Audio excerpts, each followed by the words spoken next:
el martes, ya no somos bebés espirituales, ya no somos niños débiles espiritualmente, a lo mejor ya entramos a esa adolescencia o esa juventud donde nuestras convicciones son más sólidas. Y de hecho deberíamos de estar en la etapa donde somos de testimonio firme para no ser movidos por vientos de doctrinas, por enseñanzas de otro tipo de gente. Dios quiere afirmarnos. En el libro de Génesis, en el capítulo 18, ahí en su primer libro de la Biblia, es un diálogo muy interesante que tiene Abraham con Dios. Génesis 18. Quizás usted haya oído, probablemente haya escuchado de Sodoma y Gomorra. ¿Se acuerda de ello? Una ciudad completamente corrompida, destruida por la inmoralidad, por la destrucción, por el pecado.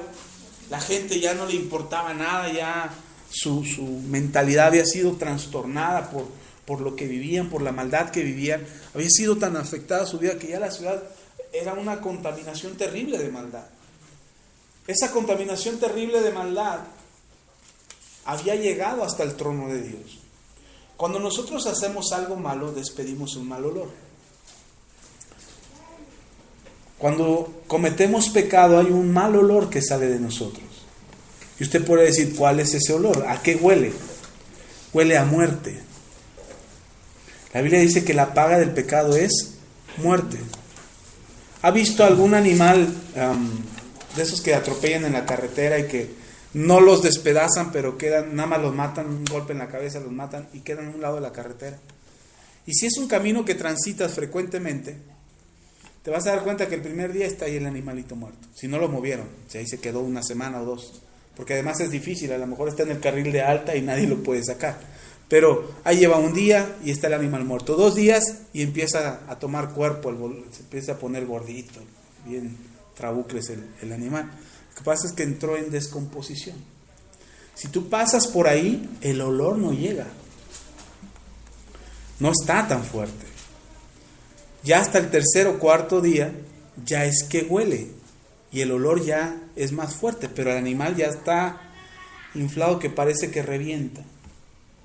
Al paso de otros 2-3 días más, el animal reventó. El gas de descomposición que estuvo adentro ya no lo pudo contener más en la piel del animal y tuvo que encontrar algún modo y reventó al animal o salió por algún otro lado. Pero ese olor no llegó en el último día, ¿o sí?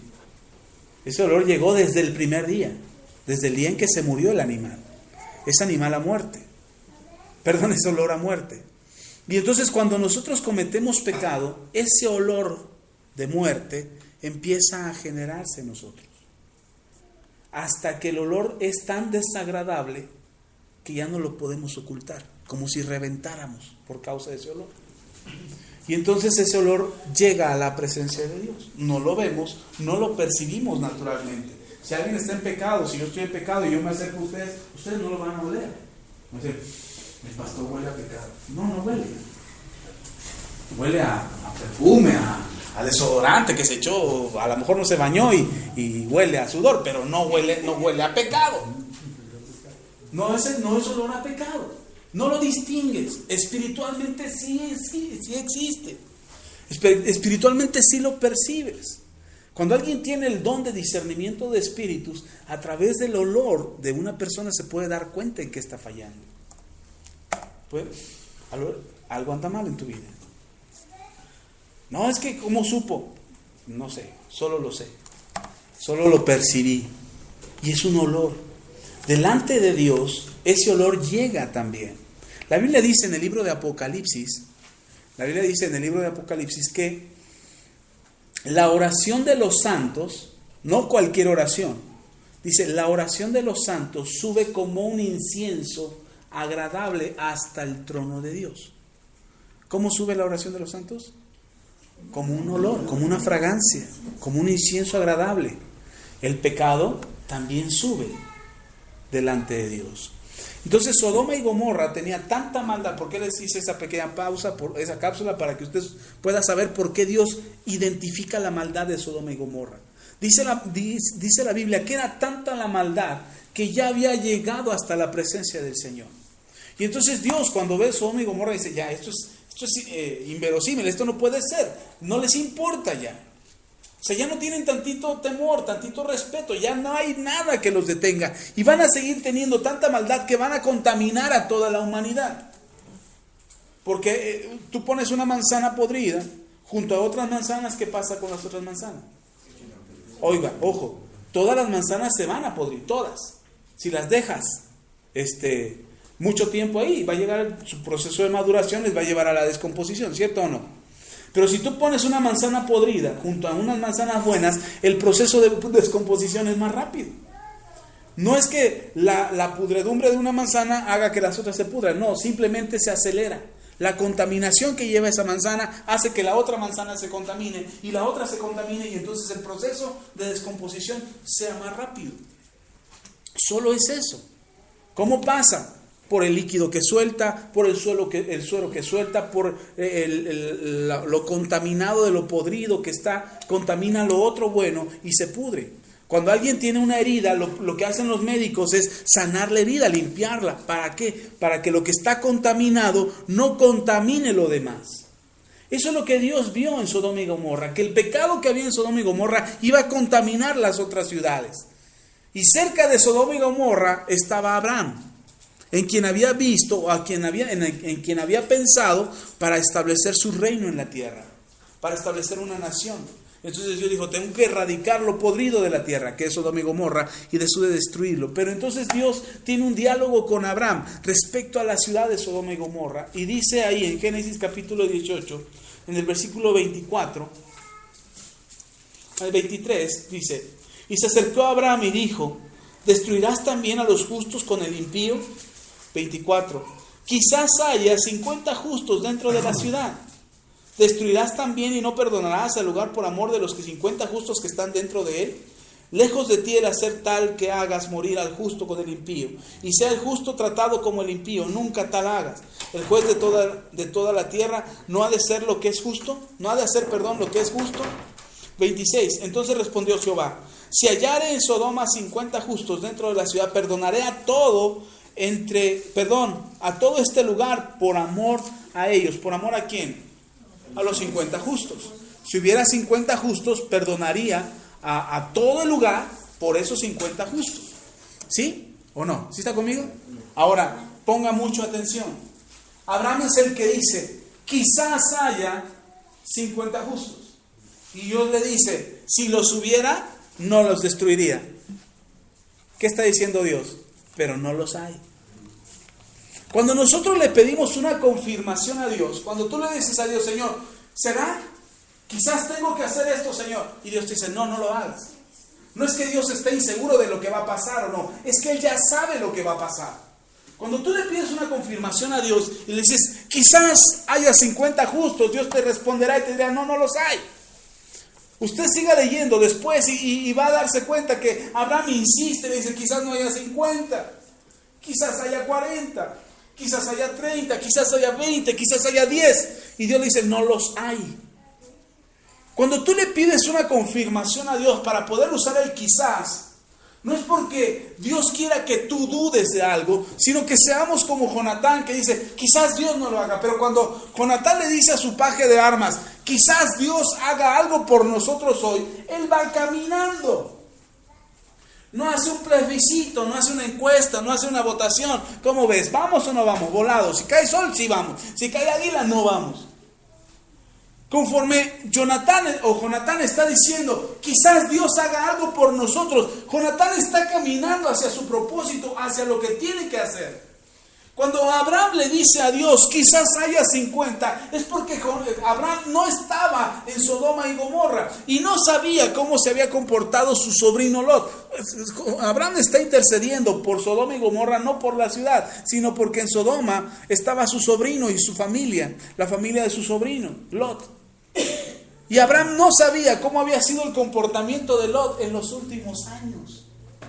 Abraham no sabía si Lot había sido bueno o no delante de Dios en los últimos años. Eso no lo sabía Abraham. Y como no lo sabía, le dice a Dios, quizás haya 50. A lo mejor entre esos 50 está mi sobrino. Abraham no se atrevía a decirle a Dios directamente, y si mi sobrino es santo, y si mi sobrino es justo, ¿lo vas a destruir? No se lo quería decir directamente para no pasar la vergüenza quizás de su vida. Donde Dios le dijera, ahí estás intercediendo por Lot y es de los peores de Sodoma y Gomorra. Pero Abraham, por interceder por su sobrino, le dice, quizás haya 50. Y dice, a lo mejor entre esos 50 está mi sobrino. 40, 20, 30, 20. No, dice, híjole, no está. Toda su familia, ¿cómo se estará comportando? ¿Cuántos son en tu familia cercana? ¿Cuántos alcanzas a contar así de rápido en tu familia cercana? No me den números, piénselo. ¿Cuántos alcanzas a contar? ¿20? ¿30? Tu familia cercana, tus hermanos y sus hijos. Tu papá, tus hermanos y sus hijos. ¿Cuántos alcanzas a contar? ¿50? No, 50 son muchos. 30, 40, 30, 20, 10. Bueno, sí, pero ¿cuántos alcanzas a contar? Eso es lo que estaba haciendo Abraham. Su familia cercana, sus sobrinos, los hijos de su sobrino y los hijos de su sobrino. Y así quizás hasta una cuarta, y habían pasado muchos años desde que Abraham no veía a Lot. Dice, por lo menos 50. Dice, pues, bueno, no todos son santos. 40. Híjole, no. 30. Bueno, mi sobrino y su esposa y sus hijas. No, tampoco.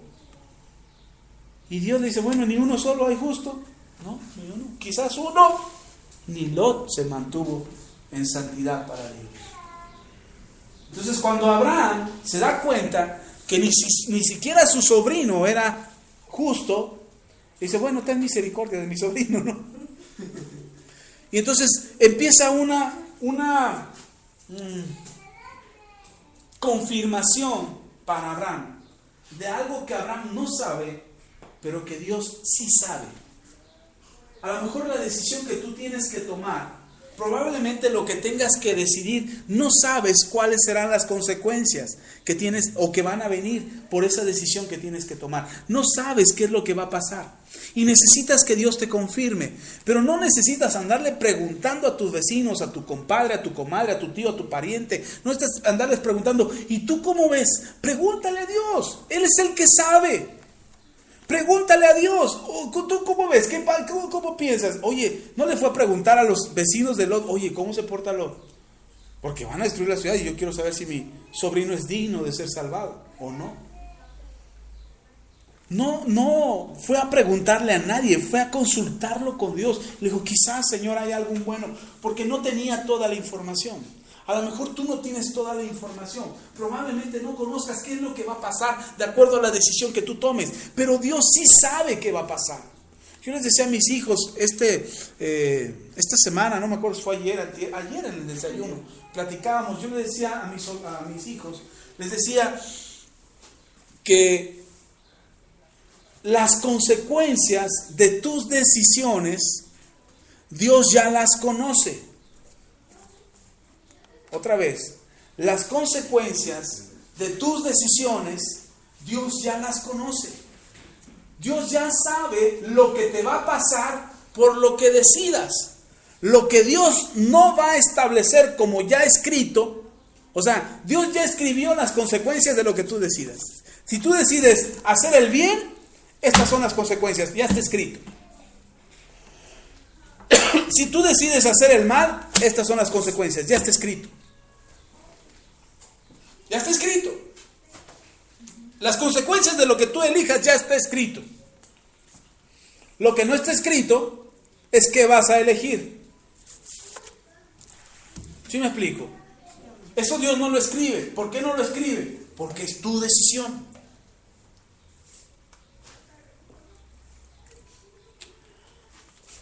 Dios ya sabe qué va a pasar en tu vida si tú decides hacer el bien. Estas bendiciones te alcanzarán. Bendito serás en tu entrar, bendito en tu salir. Tu lagar estará lleno y rebosando. Tendrás completa tu canasta y tus provisiones. La bendición estará sobre ti, debajo de ti y alrededor de ti. O sea, esa ya está escrito. Las consecuencias. Si tú eliges hacer el mal, estas son las consecuencias. Te enfermarás, te robarán, te destruirán, padecerás, sufrirás, tendrás aflicción, habrá dolor en tu vida, estarás solo, morirás enfermo por causa de la maldad.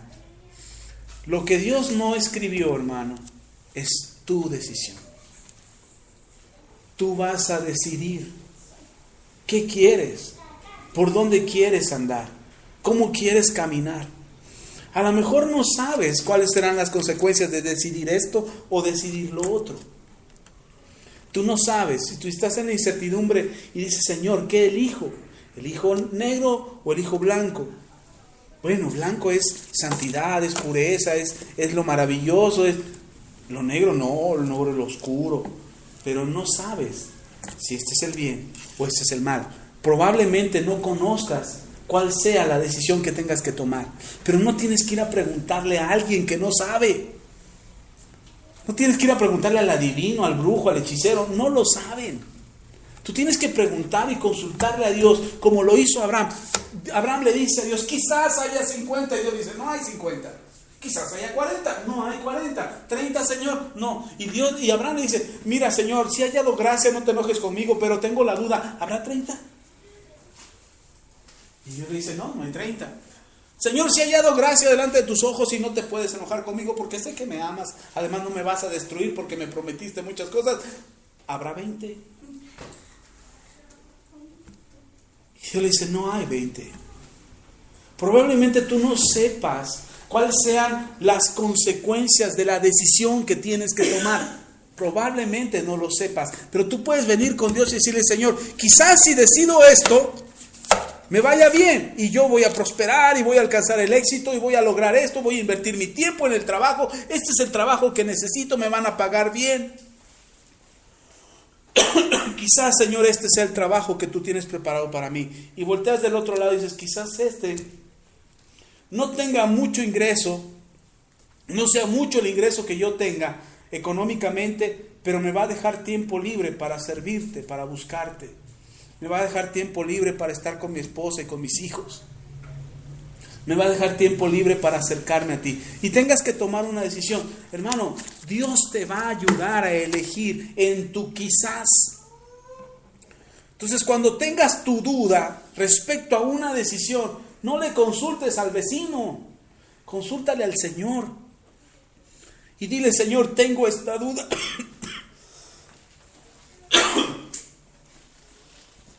Señor, tengo esta duda.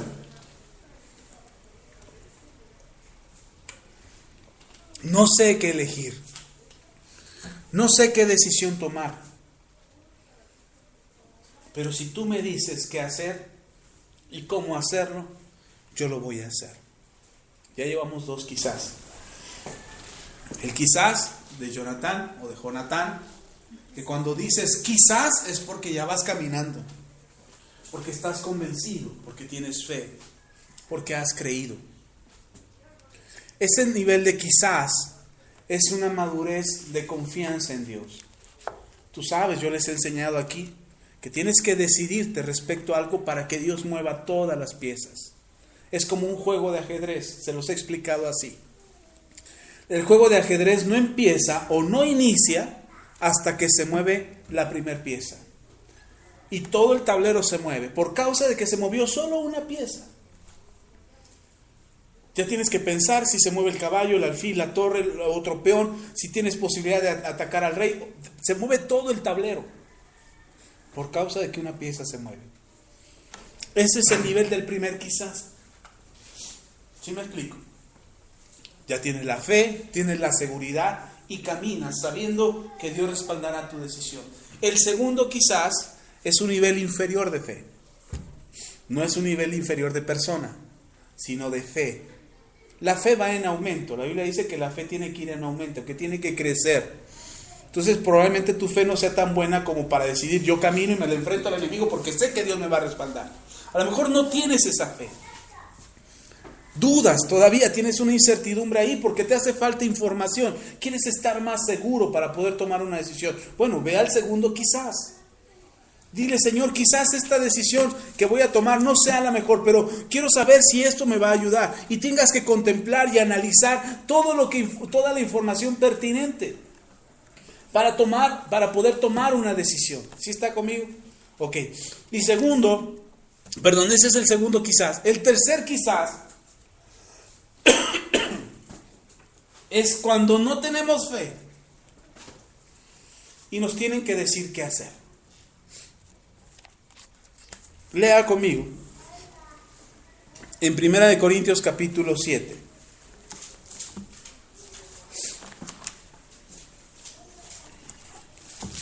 Primera de Corintios capítulo 7.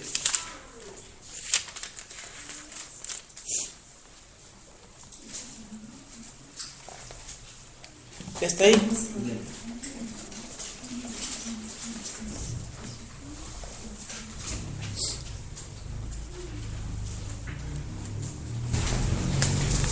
¿Ya está ahí? Versículo, vamos a leer en 1 Corintios capítulo 7, vamos a leer el versículo 12.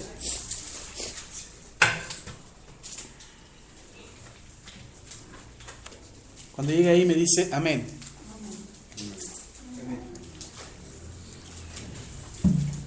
Y ya con esto termino porque ya se me acabó el tiempo. 1 Corintios 12. Perdón, 7, 12. Capítulo 7, versículo 2, dice: y a lo demás yo digo, no el Señor. Es Pablo quien está escribiendo esta carta. Dice: a lo demás yo digo, no el Señor. Si algún hermano tiene mujer que no sea creyente, y ella consiente en vivir con él, no la abandone. Y si una mujer tiene marido que no sea creyente, y él consiente en vivir con ella, no lo abandone. Porque el marido incrédulo es santificado en la mujer, y la mujer incrédula en el marido.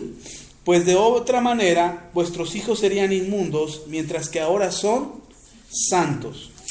Pero si el incrédulo se separa, sepárese, pues no está... Ay, no, me brinqué mucho, ¿verdad? Ah, no, sí voy bien. Pero si el incrédulo se separa, sepárese, pues no está en el hermano o la hermana sujeto a servidumbre en semejante caso, sino en paz nos llamó Dios. Versículo 16. Porque, ¿qué sabes tú, oh mujer, si quizás harás salvo a tu marido? ¿O qué sabes tú, oh marido, si quizás harás salva a tu mujer? Hasta ahí nada más. Dice Pablo, y quiero aclarar esto, dice Pablo: digo yo, no el Señor, esta es una percepción mía, este es un entendimiento mío, esto no me lo reveló Dios, esto es algo que yo entiendo, que así tiene que ser, Pablo hablando. Y dice Pablo: en lo que yo entiendo, en lo que yo puedo percibir en la conducta humana y en el comportamiento de ustedes como creyentes, si el marido es cristiano y la mujer no es cristiana, pero la mujer consiente que el marido sea cristiano y no hay ningún problema con ellos, sigan juntos. Si la mujer es la cristiana y el hombre no es cristiano, y el hombre consiente que la mujer sea cristiana, sigan juntos. Dice: pero si ni uno ni otro aceptan que sean cristianos, sepárense. Ojo, tengan mucho cuidado con eso. No es que Pablo está autorizando el divorcio. Pablo está diciendo: sepárense. Y me gusta que en otro pasaje explica acerca de la separación. Dice que la separación tiene que ser por un tiempo y para buscar al Señor.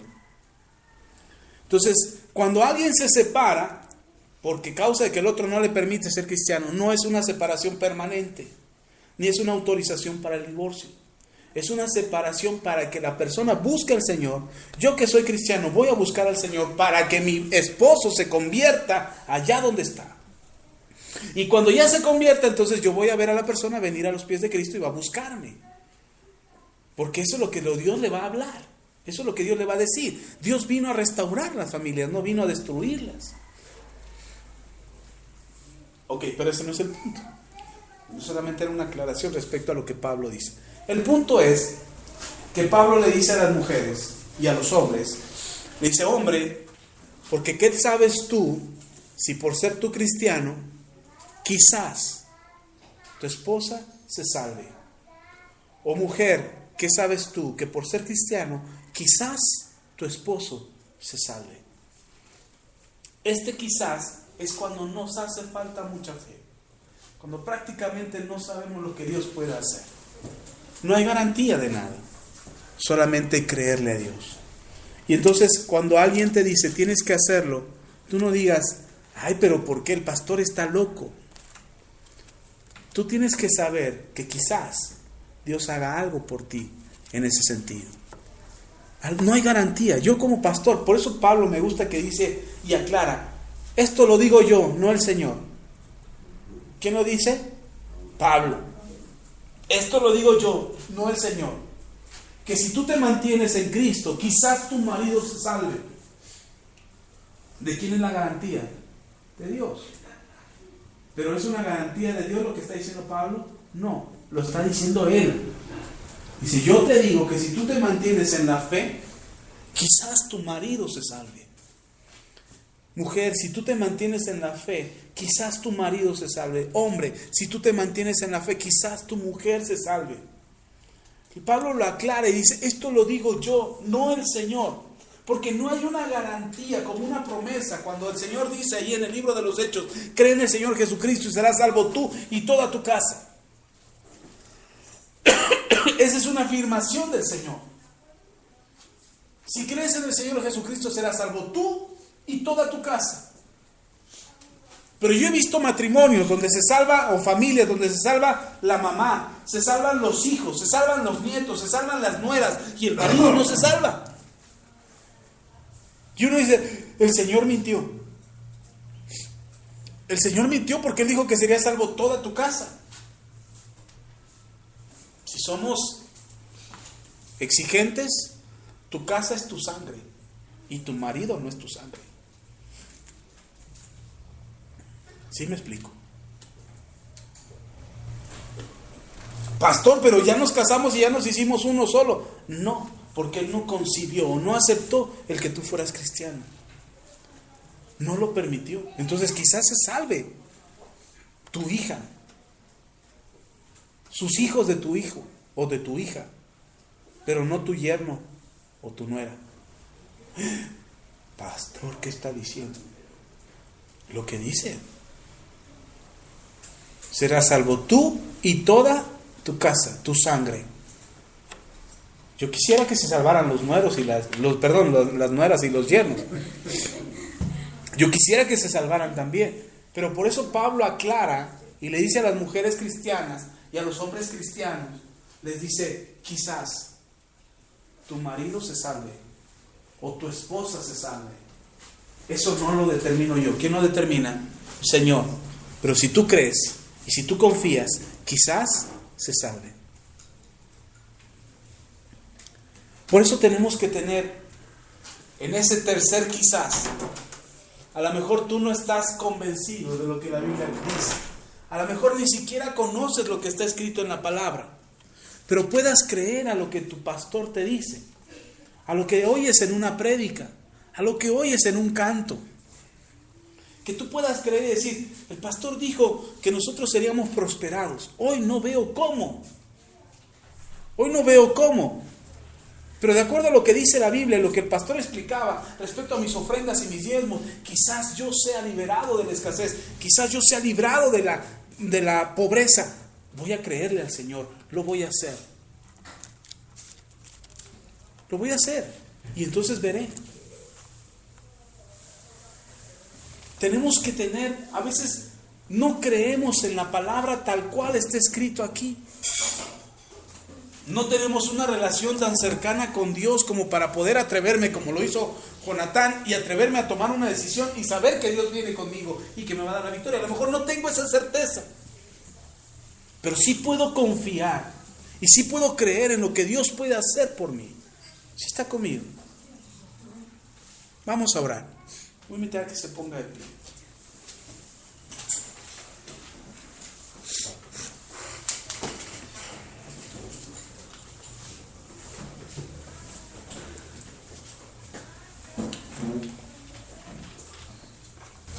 Probablemente no has visto todo lo que Dios dijo que haría contigo. Probablemente no has visto todos los milagros que esperabas que Dios hiciera contigo. Probablemente no has visto tu vida transformada como tú creías que sería desde el momento en que viniste a Cristo en tu vida. Pero de una cosa estoy seguro. Dice la palabra de Dios que cielo y tierra pasarán, mas la palabra de Dios no pasará. Es decir, la hierba se secará, pero la palabra de Dios permanecerá para siempre. Que no quedará sin cumplirse ninguna de las cosas que Dios dijo que haría. Así es que, si podemos creer, si podemos confiar, como Pedro, cuando Pedro dice, Señor, si eres tú, manda que yo también camine sobre el agua. Y lo único que dijo Jesús fue, ven. No dijo otra cosa. Y Pedro creyó a ese ven que le dijo Jesús y empezó a caminar sobre el agua. Yo imagino a Pedro ahí en la barca diciendo, quizás el agua me sostenga. Por un instante Pedro dejó de mirar la tormenta y empezó a caminar sobre el agua.